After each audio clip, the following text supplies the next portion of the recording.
Σήμερα εμείς θα φτιάξουμε πάρα πολύ απλό, γλίγορο και νόστιμο επιδόρπιο.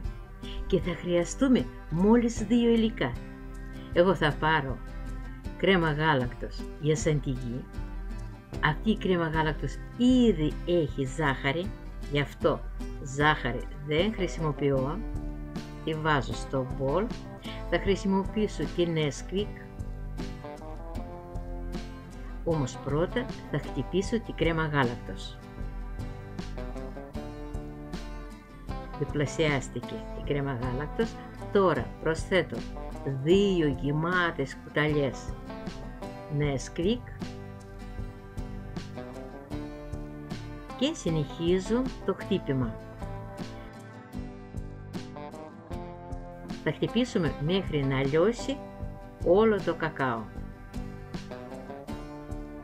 και η κρέμα να γίνει σταθερή. Τώρα βάζω σε σακούλα. Βασικά το επιδόρπιό μας είναι έτοιμο.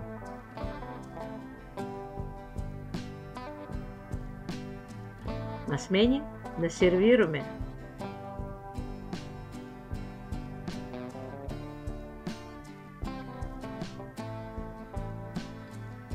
Αυτό το επιδόρπιο φτιάχνεται σε 2-3 λεπτά.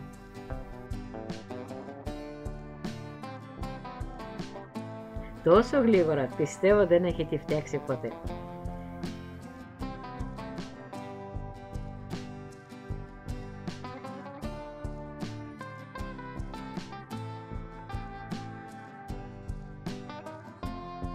Από πάνω θα ρίξω λίγο τρούφα σοκολάτας